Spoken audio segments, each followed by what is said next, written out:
Today we're talking about evil, but not just any evil, evil that comes in the form of mysterious figures throughout history that seemed to, or were rumored to possess, otherworldly abilities, people who just don't seem of this world. I'm your host James, and these are the top 10 evil people in history that came from a parallel universe. And we're starting out this list with Grigory Rasputin. Born in 1869 in a small Siberian village, he grew up as a peasant. He was also a mystic, and grew up to become quite close with the Russian royal family after seemingly healed Alexei Nikolaevich, the son of Nicholas II and heir to the Russian throne.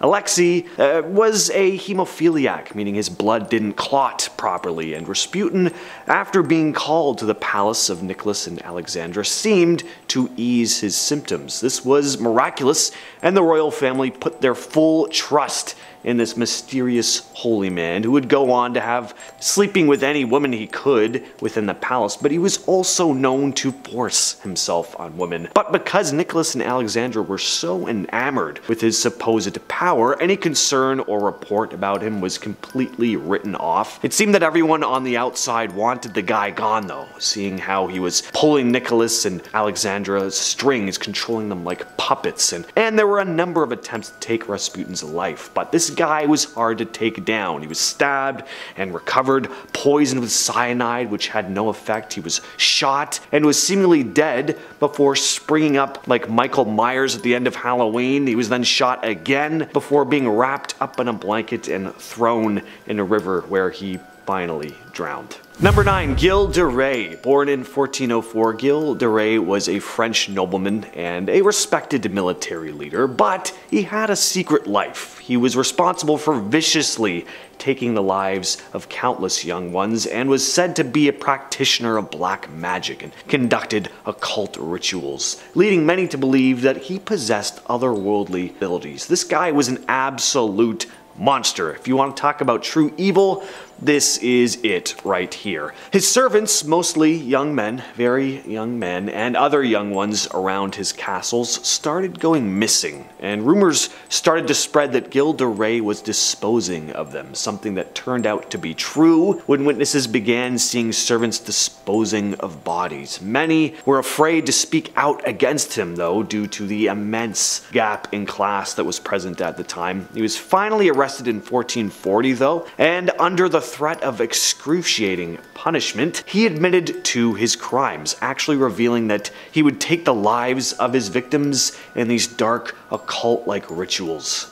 Next on the list, we have Elizabeth Bathory. Elizabeth Bathory, born August 7th, 1560, was a Hungarian noblewoman notorious for being one of the most prolific female serial killers in history. She's often remembered as the Blood Countess because of her horrifying crimes. Bathory was accused of tormenting and taking the lives of numerous young females. Her methods included severe beatings, burning, and disfigurement. And what she's most famous for, though, was her belief that bathing in her victim's blood would preserve her youth. It's said that she may have taken the lives of hundreds in her quest for eternal beauty. Her actions eventually caught the attention of authorities. In 1610, she was arrested and her accomplices were put on trial, and the accounts from witnesses and survivors painted a very chilling picture of her cruelty. She was never officially tried in court, but was confined to a windowless room in her castle until her death in 1614.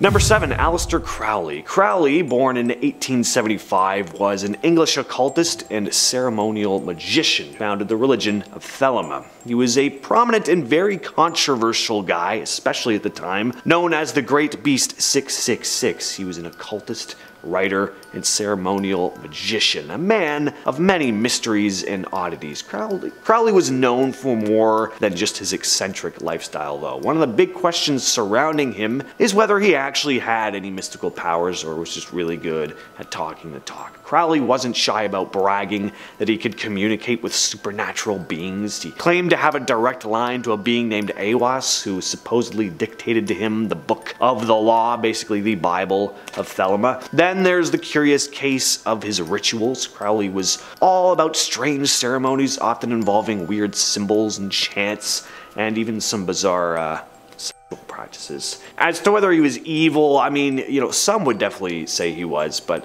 yeah, certainly not like most of the others on this list. Like this next guy, for example. And at number 6, Thug Behram. Thug Behram, born in 1765, became infamous as the ruthless leader of the Thuggee cult in India during the 18th and 19th centuries. The Thuggee were a secret criminal society that specialized in robbery and murder, targeting unsuspecting travelers. What made the Thuggee particularly sinister was their method of operation. They would often befriend and gain the trust of their victims on the road, only to then strangle them with a rummel, a cloth, and this kind of ritualistic fashion, allowing them to carry out their crimes discreetly. Behram was one of the most notorious Thuggee leaders, believed to have taken the lives of hundreds. He actually admitted to witnessing 931 people die right in front of him, and that's not even counting the ones he had a direct hand in. Under his leadership, the thugs terrorized India for years with a well-organized network that spanned the country. He was eventually captured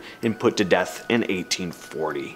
Next, we have H.H. Holmes. Holmes was born in 1861 in Gilmanton, New Hampshire. Although he was highly intelligent from a young age, he displayed all your classic disturbing signs early on. He would capture and torture animals, cutting into them and performing strange experiments. Holmes, whose real name was Herman Webster Mudgett, not quite as intimidating sounding, committed crimes that were as horrifying as they were calculated. He constructed this nightmarish castle in Chicago, specifically equipped with secret passageways and like soundproof rooms and gas chambers, which were all made to assist with his gruesome crimes. He would lure numerous victims, mostly young women, surprise, surprise, into his property, and once inside, they came face to face with unimaginable horrors, including excruciating torment, asphyxiation, and dissection. The exact number of his victims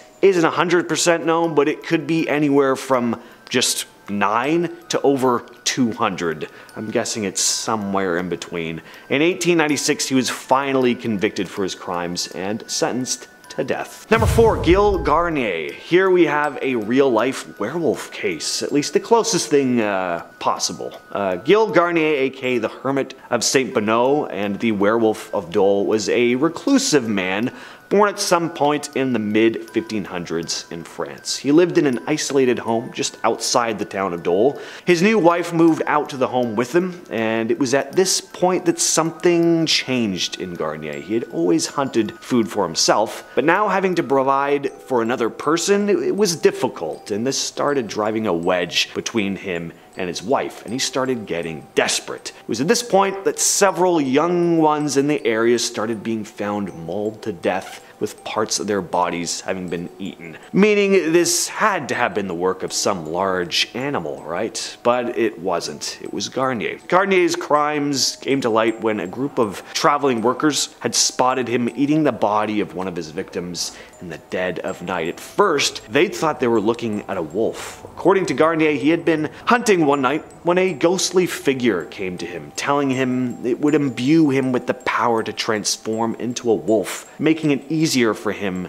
to hunt. Since that night, he had stalked and hunted a number of young people, most of which died as a result of his savage attacks. He was burnt at the stake in 1574, accused of lycanthropy and witchcraft. I don't know what it was with guys named Gilles in France back then, but they didn't like young folks, apparently. Number 3, Vlad the Impaler, the original vampire himself. If there's anyone in history that just feels like they stepped out of some portal from another dark dimension, it's this guy. Vlad was born in 1431. He was a tyrant renowned for his brutal methods of punishing enemies, often impaling them on long spikes. His reputation for cruelty gave rise to the legend that is Dracula, inspiring Bram Stoker's famous vampire novel. Alongside these gruesome acts, there are legends suggesting Vlad may have possessed otherworldly powers. Tales kind of hint at his ability to control the weather, or summon dark forces, or even transform into a vampire-like creature. The line between fact and fiction often blurs with this guy. Some believe that his cruelty was more than human, that maybe he had something supernatural lurking inside him, some sort of dark entity from beyond. He just inspired this intense fear and awe in his time, and his brutality definitely unquestionable, but the idea of him being an actual vampire, most likely just legend, but fun to imagine. And at number 2, we have Jack the Ripper, a name everyone has heard before. One of the first cases of the type of modern day serial killer we hear about all the time now, only this man was never identified.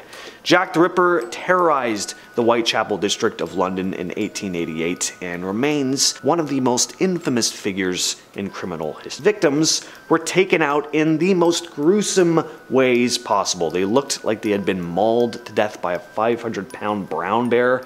Jack primarily targeted female workers of the night, brutally mutilating their bodies. The sheer level of ferocity of these attacks and the fact that he was never caught really has fueled the theories and speculations over the years about him. He taunted the police with letters that were apparently from him, signed as Jack the Ripper. There have been intensive investigations and a number of suspects that have kind of come up over the years that could have been him, but his true identity has never been definitively proven. Finally, we have Heinrich Himmler. Heinrich Himmler was a high-ranking German official during World War II. He had a deep and disturbing fascination with the occult. He believed he could summon dark forces to help him shape a new world order and tried to incorporate his beliefs into the ideology of the regime. He established a research institute to explore ancient and supernatural phenomena. Under his direction, he conducted these expeditions to search for evidence